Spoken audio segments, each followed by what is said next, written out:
Acabou a época mais brilhante do ano, acaba o Natal, em que tudo tem brilho, tem dourados, há luzinhas, há prateados, parece que tudo brilha mais. Às vezes é da chuva ou das lágrimas nos olhos, mas parece que tudo brilha mais, sim. Mas acaba, é uma época. E depois? Olá, eu sou Isabel, do Maria Coração Atelier, e estou a pensar já um pouco lá mais para a frente, a seguir ao Natal. No Natal, como eu disse, pedem-se peças vistosas, com cor e económicas, certo? Mas e depois? Depois nós queremos continuar a vender bem, como é óbvio, queremos trabalhar um pouco, pelo menos é a oportunidade, é o que eu acho, a oportunidade que temos de seguir com a nossa imagem de marca, deixamos de estar tão condicionadas, pelo menos para mim tão condicionadas com aquelas cores, o vermelho, o verde, os dourados.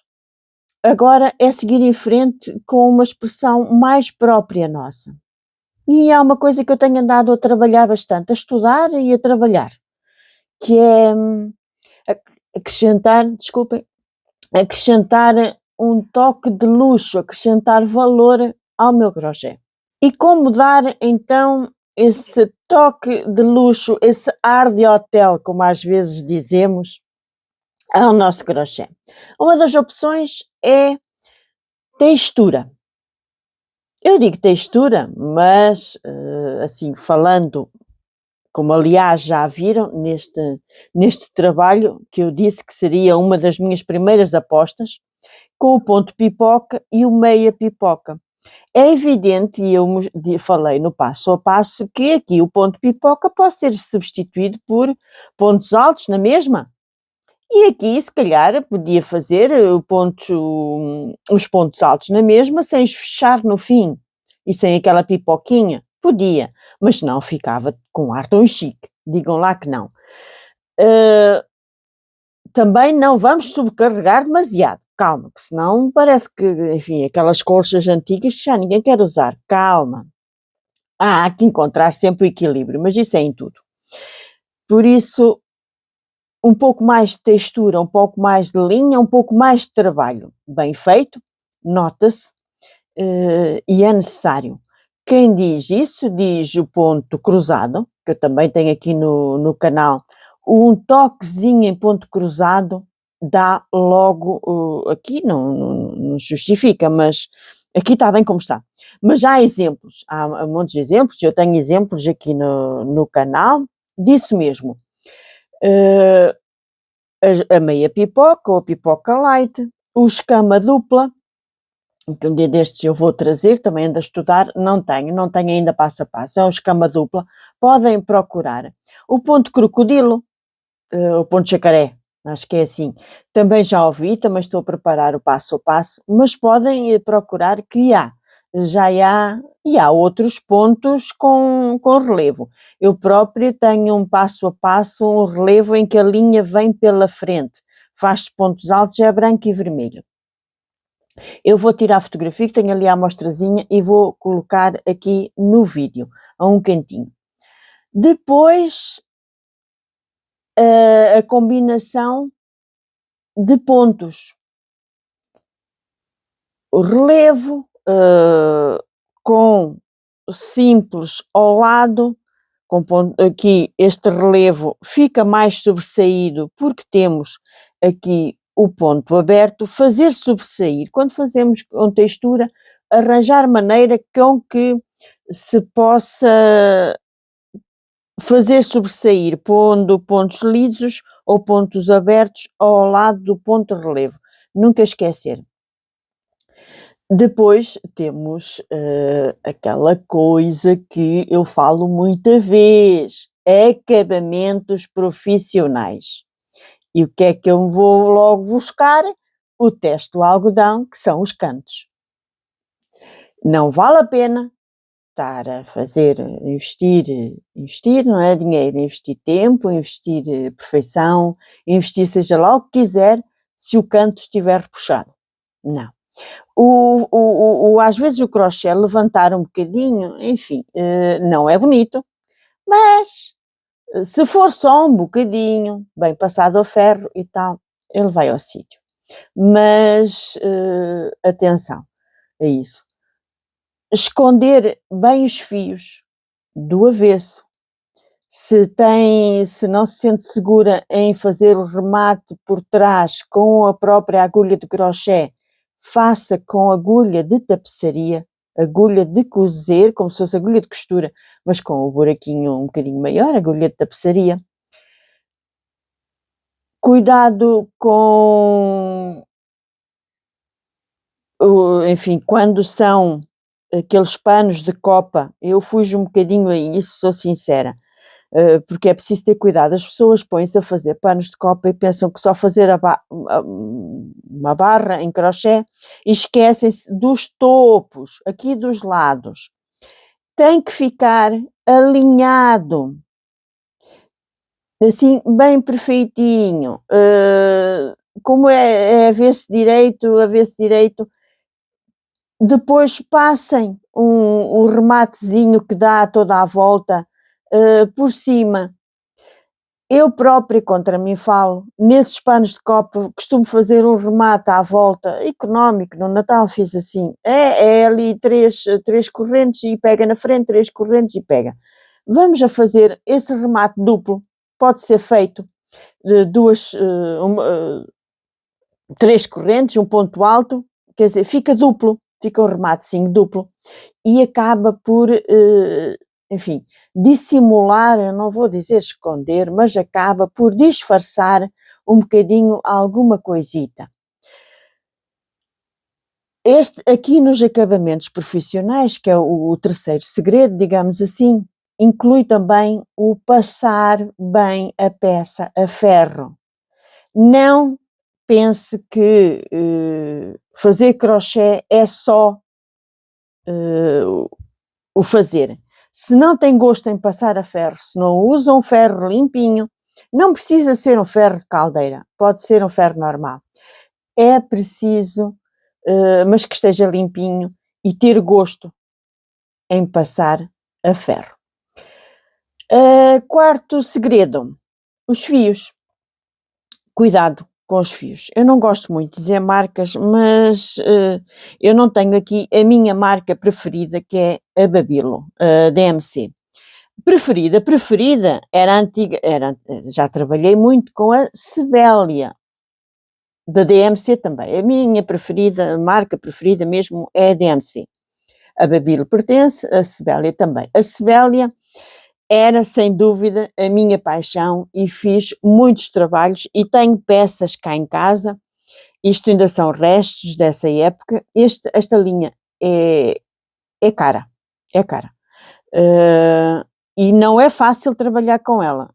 Eu tive uma vez, já há uns anos, uma colaboradora que se negou a trabalhar com ela. Como ela é muito mercerizada, o fio que vai saindo vai ficando assim todo torcido e nós temos que estar constantemente a distorcer. Não é fácil, não é qualquer pessoa que engraça trabalhar com a Sebélia. É muito dispendiosa, eu, enfim, desisti um pouco porque a linha que sigo não vou muito por lá. Mas trabalhar sempre com fios de algodão. Esta é uma outra marca que eu gosto de trabalhar. Por exemplo, número 12, o meu telemóvel tem boa imagem, mas não sei se vai conseguir agarrar. Sou número 12 na mesma e é corlinho na mesma. Este diz que na referência que é cru, este é corlinho. E há aqui uma diferença de preço. Esta é mais barata, esta é um bocadito, enfim, é uma linha até, uma marca, eu vou mostrar, prontos. Não são simpáticas, não é uma marca simpática, mas enfim, é uma marca que tem uma boa relação qualidade-preço. Mas esta, que é um pouco mais económica, estão a ver, não tem tanto brilho, não é tão mercerizada. Atenção que é impossível ter a peça ter um bom ar se formos para linhas mais fracas. Depois também há aqui uma questão, que isto para mim é uma questão pessoal, pode não ser, enfim, pode haver pessoas que discordem e estão com razão na mesma, que é a espessura de fios. Não vamos para o fio, linha 20, que enfim é um bocadinho, torna-se muito dispendiosa, hoje em dia não se justifica, a não ser em lençóis ou coisas assim, vamos pela 12 e pela 6. É evidente que a 12 tem um ar mais chique, entre aspas, do que a linha 6. Cuidado, são da mesma marca. A espessura, fios mais grossos, parece, e todas nós nos lembramos das peças que as nossas avós tinham nas cozinhas, que eram feitas com fio 6, parece que não eram assim propriamente, enfim, muito chiques. Aliás, eram de cozinha e mais nada. Elas até faziam bem a diferença. Cozinha era linha 6, depois havia as linhas extremamente fininhas para a sala, para os quartos. Nós hoje é que, enfim, para facilitarmos a vida, corremos tudo a linha 12. Mas as antigas até tinham, se calhar, aqui uma grande razão. Fios mais grossos para a cozinha, que não era preciso ser tão chique, era que ser prático, e depois as outras secções mais chiques, digamos assim, com as visitas, não é? Porque elas ligavam muito às visitas. Eu já estou aqui a trazer o próximo segredo. Também é um segredo, porque faz parte agora da minha nova coleção. Já é o 5 segredo. É as cores. Vocês já repararam? Eu gosto muito deste segredo. As cores. Comecem a olhar bem para, sei lá, para a decoração de alguns hotéis, daqueles que se dizem de luxo, marcas, por exemplo, os vermelhos, tem a Carolina Herrera, tem a Prada, mas são vermelhos muito específicos, tem a Ferrari, mas geralmente as marcas de luxo não apostam muito nas cores vivas, vamos para as cores discretas, e eu vou aqui falar num grupo que digamos que é um luxo garantido: o creme, o areia, o pérola, o bege quente, cinza escuro, cinza claro e aquilo que nós chamamos às vezes o branco sujo, porque há o branco neve e há o outro branquito. Há uns tons, desculpem, uns tons de luxo assim mais de inverno, que é o verde oliva, o verde sálvia, azul petróleo, azul meia-noite, o vinho profundo e o terracota queimada. Quando se quer ir para tons mais fortes, vai-se para estes. E eu tenho aqui alguns exemplos, não vou estar a dizer, mas prontos, é apostar.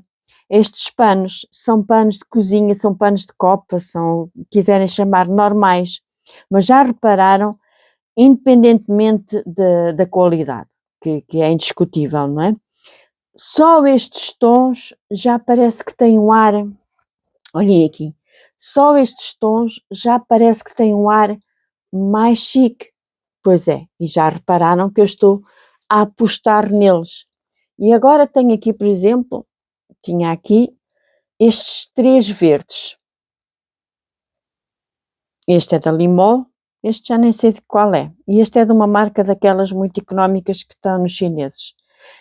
Não tem nada a ver com os preços, não estou aqui a falar da qualidade, se bem que reparam que estas duas são mais brilhantes, mais mercerizadas, prontos, mas isso faz parte do segredo anterior.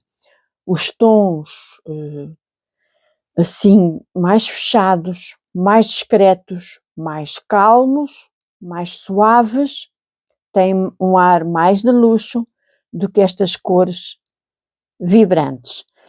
Por isso, estamos numa época excelente eu vou deixar aqui agora fotos de algumas combinações. Estamos numa época excelente para trabalhar, para puxar por este valor do nosso trabalho, que é o crochê de luxo, crochê com ar de luxo. Claro que é feito com materiais um bocadinho mais caros, ok, é um bocadinho mais caro, mas nós também podemos no fim pôr assim um cheirinho mais, uns 3, 5%, 10%, depende, só pelo esse ar, essas cores. Não é fácil, há mais tendência para irmos para os laranjas, amarelos, vermelhos, porque achamos que é uma rota mais segura, mas sem dúvida que estes novos tons do crochê, digamos que eu estou a chamar o crochê de luxo, é uma boa aposta que no inverno principalmente calha bem, não é? No verão é um pouco mais difícil fazer depois fotografias e vídeos a mostrar, temos que ir buscar uns azuis mais acinzentados, uns areias. Agora de inverno podemos apostar nos vinhos, nos terracotas, nos verdes, oliva, vamos por aí e dar um novo rumo ao nosso crochê, fazer uma nova experiência, aproveitar agora estes 2, 3 meses. Já sabemos que são épocas, enfim, que só compra mesmo quem gosta. Não há necessidade de fazer peças demasiado económicas, porque vai ser uma época, como é que eu vou explicar? Que há aqui uma espécie de um crivo, passa aquilo que realmente é muito bom. Por isso vai ser é uma época normalmente mais baixa de vendas, mas de vendas daquelas peças da loja dos 300. Desculpa, mas eu às vezes sou assim um bocadinho sincera demais. Mas é para, às vezes tem que se reforçar para nos fazermos entender. É uma época para se vender as peças mais caras, as peças com mais ar de luxo. Vamos embora a isso, meninas, nada de desmoralizar, temos é que saber ver e saber vender ideias diferentes, ok? Espero ter feito pensar um bocadito, que é o que eu gosto, e vamos lá pegar, seja em que ramo for, do crochê que estejam, casa, moda, o que quiserem, vamos lá então a combinar uns pontos texturados com umas cores assim suaves e chiques. Meninas, não há margem para erro. Beijinhos e até uma próxima.